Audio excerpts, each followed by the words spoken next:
We are slightly behind the schedule, but I'd like to open the floor for discussion anyway. And maybe let's have like a 15 minutes of comments and questions, and then we can continue over the coffee break, which is just around the corner. And Marcel Janssen wants to start, and I'm happy to give you the floor.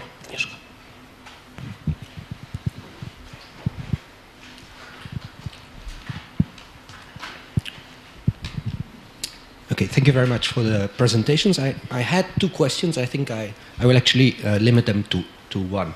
The first question I wanted to, or it's a suggestion, was to Jörg. I was rather surprised that in your entire discussion of EPL, you were looking at averages, whereas what we know from the recent research, it's the difference in EPL between permanent and temporary jobs that causes the trouble, right? It's a disincentive to move people from temporary jobs to permanent jobs. It especially affects people with low productivity, where the gain in productivity from moving you to a permanent job is very low. And then, if you could try, because some people are using the translation into Polish, and without the mic, it's not working. And the second comment is, we know that there's a very weak relationship between the average level of employment and the strictness of EPL. But in the dynamics, there is an enormous impact. A country like Spain has high average unemployment rates. Why? Because unemployment rates skyrocket in a crisis, and then it takes time for it to come down, and the average is very high. So you have to look at the differences in EPL, and you have to take the dynamics into account, and I guess that's part of the comment of the last speaker, so I leave it there. I'm more concerned about the last presentation. I think in Spain we would have seen many presentations like that in the 90s. Spain was a miracle. It was growing fast, it was creating an enormous amount of jobs, but it was creating lousy jobs, right? And most of those jobs disappeared. So it's good to have a critical look at the data, right? And to really see where we see an excessive use of atypical contracts. And my suggestion is Poland and Polish workers are probably not that different from workers in similar industries in the countries around us. So one way to discover whether there is an excessive use, well, I've lost the microphone again, whether there's an excessive use of atypical contracts is a simple comparison, a shift share comparison with countries around us. We've done things in Spain, and in Spain you see that at any occupation, in any sector, in any level of education, Spanish workers have a much higher chance of getting an age, a much higher chance of getting a temporary contract than comparing workers, similar workers in other countries around us, right? So that's my first suggestion. And then comparing job-to-job transitions from someone who moves from a permanent job to another job compared to someone who's moving from non-employment or a temporary job to a new job, that is just not a fair comparison, which I tried to explain before. You have a vast majority of workers in the labor force that are on fixed-term contracts, on open-ended contracts. These workers will only move if they get a better option. The problem is, if you are on a temporary contract, you have to move because your contract, for an arbitrary legal reason, says there is a limit to renewals, right? And so even if you have a contract of 1.5 years and the as a 1.5 year duration on a temporary contract, that is not to say that it's comparable to the average duration of contracts in Spain, in Poland. There is an arbitrary limit to the duration of your contract that forces you to move. You should not underestimate the detrimental impact of that, given that nowadays we all know what happened in Spain. I think underestimating, like you do, the potential negative impacts of having a large share of the workforce on temporary contracts is a risk. I guess it's fed by the fact that this Polish labor market is resisting relatively well in this current crisis compared to others, but that may just be due to the fact that you're very near to Germany. Don't underestimate things, look at it carefully, because the stakes are very high, I would say. Thank you very much. Do you want to react directly? Or? This is working? Yeah. Yes. On probably more extensively on the difference between EPL on temporary contracts and on permanent contracts, it's true that the labor market model is not distinguishing between type of contracts. So that what I can simulate is the effect of a general increase of tightening or loosening EPL. But of course, it takes on board the different contracts indirectly by taking into account that depending on the skill level and depending on the age level, the firing probability is very different. It's much higher for younger than for older. It's much higher for the low skilled than for the high skilled. And this is the reason for that is that many of those who are more exposed to the risks are in fact under temporary context. So there's a certain way of indirectly taking into account this difference between temporary and permanent contract, which is indeed a big driving factor. The dynamics of EPL and temporary employment is true. I mean, the dynamics is a different story, and I was also toying with the idea to present it here. I didn't because we didn't have time. And maybe one word to the comment, which were very good in my opinion, on the bargaining power, which could react after somebody loosens the EPL. And indeed, if I had incorporated this effect, the wage effect on, particularly on the low skilled, wouldn't have been that strong. And in principle, in the model, the bargaining power, which determines what way of the surplus, what part of the surplus goes to employer, and what to the employee is exogenous. One could think about making it endogenous too. May I just say, I already took too much of your time, so I'm just trying to maybe refocus what's been said. If you open any Polish newspaper or talk to most of the commentators, you're going to hear them talking about 27% of temporary workers and 20% of self-employed and some people in the grey economy. So in practice, more than half of the labor market is actually atypical, non-standard. People have no sufficient coverage, blah, blah, blah. That's the message, right? What I think my talk tried to do is to say, if you want to talk about the half, you're wrong. It's not the half. There's really important spotlights where we should look at, but they're not the half of the market. It's not the 27% of temporary contracts. It's not everybody who's self-employed. It's not everybody on civil contracts. These are some selected areas of economic operation and individuals possibly, about whom, after talking about it for so many years, we still know too few to be actually able to do a diagnostic and provide policy recommendations that would be able to help people who are already in that situation. You're going to hear in the afternoon some ideas that IBS has developed. I think they're very interesting, but the message that I tried to convey was not that the Polish labor market functions perfectly, and if anybody knows me, like from my previous talk, that I'm the last person in that country to say it functions well. But it's not the story about 50+%, it's the story about really troubled, but nonetheless selected islands where we need to focus our intervention. And that was, I guess, the message I tried to make. Now, I think there's much more differences between Poland and Spain than just the climate, and labor market falls into that category. And I would be really reluctant to draw the conclusions for Polish policy from Spanish experience, especially given the highly imbalanced structural composition of the job creation in Spain prior to crisis. But I understand there's some experience that should be shared, and I fully support what you've said in terms of interpretation. That's it. The whole idea is that people in Spain nowadays accept that the unbalanced creation of jobs in the crisis is exactly due to the fact that temporary jobs were the engine of growth. So we have been creating jobs in sectors like construction that were easy to construct, where you could use those temporary contracts.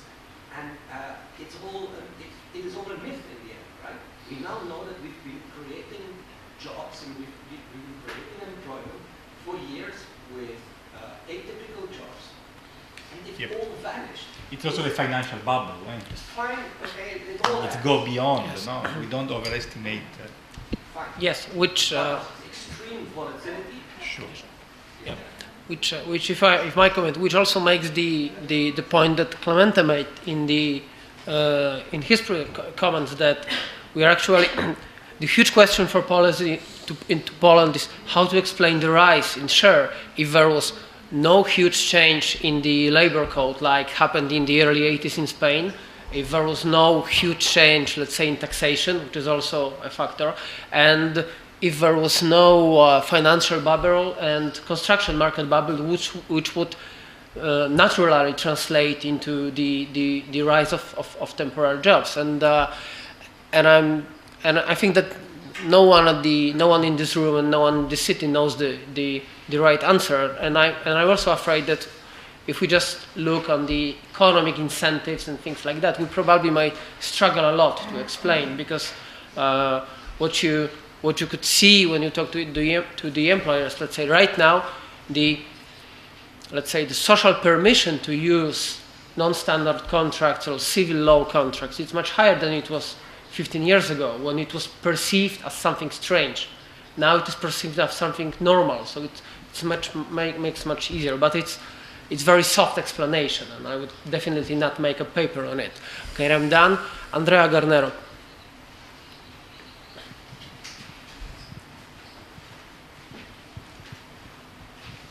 One suggestion to Jörg on if you can also test the policy mix with increasing unemployment benefit, in the sense if you compare Poland with the famous flexicurity Danish model, then, because it's often a discussion you find in policy, okay, you reduce protection, but you give something back. So that is difficult to do. Usually you have a nice model to try it and to see what's the interaction between, because as Piotr was saying, institutions do not stand alone one by one.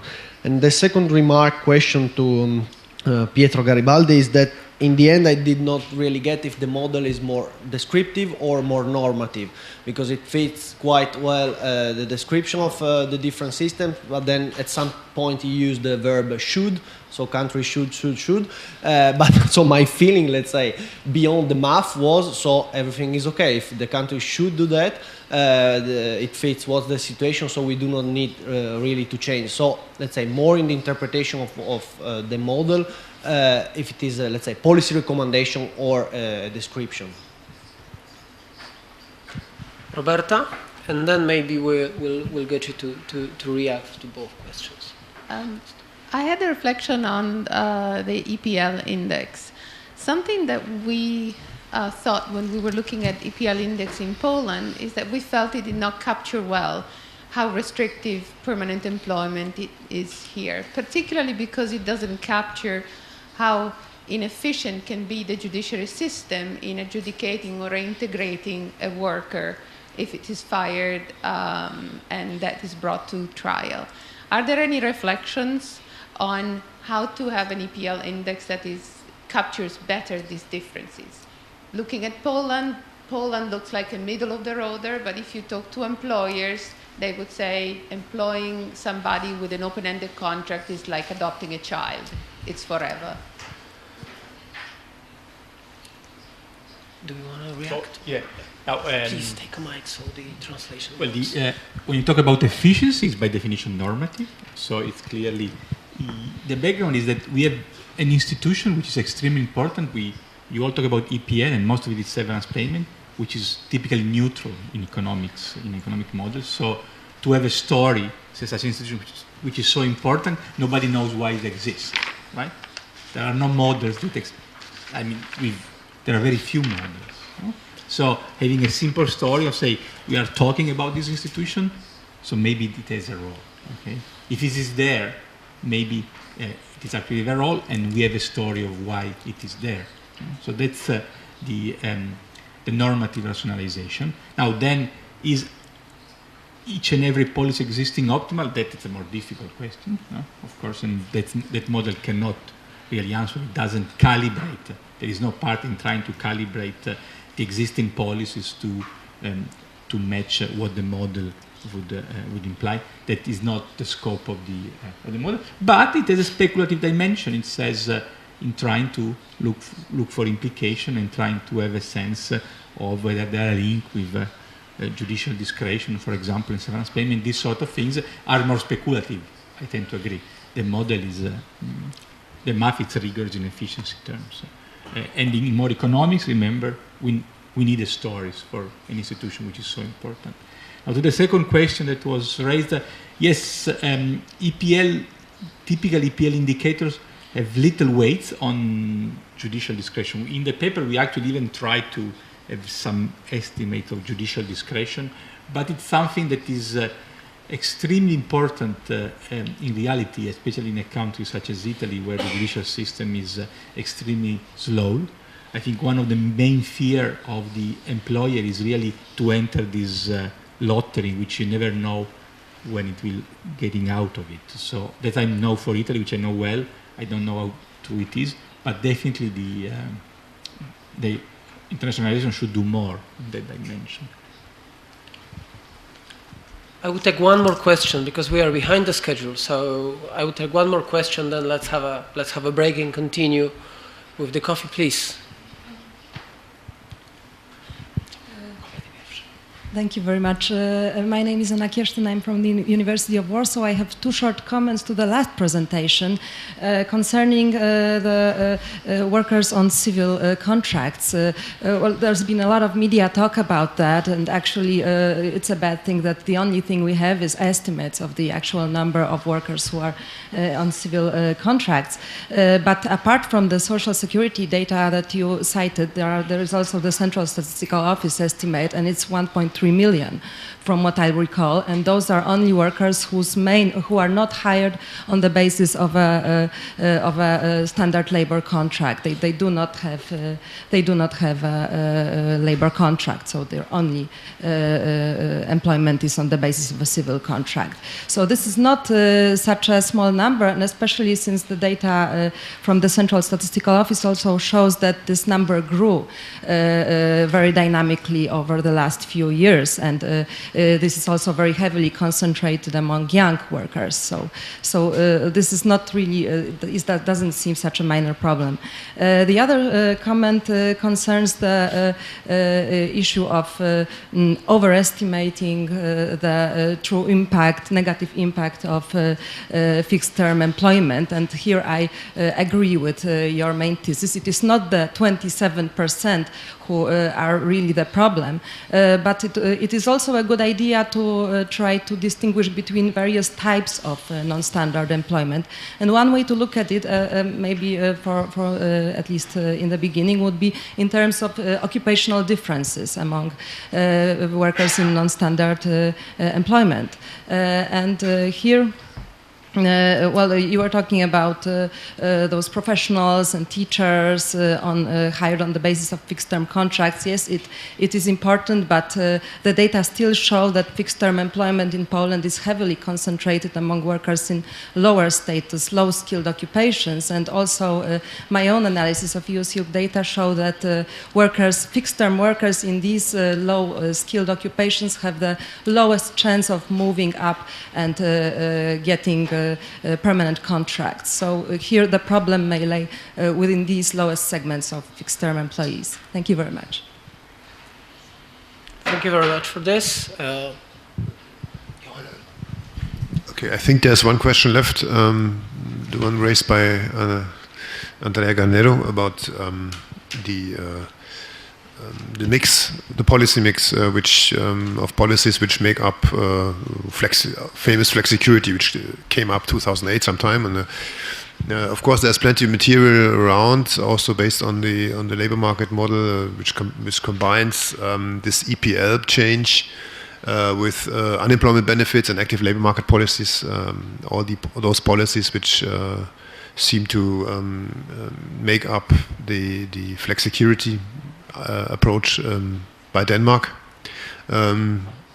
I didn't present it today because I didn't want to make things more complicated. But we have done ourselves this kind of policy mixes, and also the contractor who did the model has plenty of publications on that. So there's material around. Thank you very much. So now let's have a break and let's meet at 12:20. So 10 minutes later than it is in the schedule. We have 20 minutes break and we start the second session, which will last until 2 p.m. Thank you.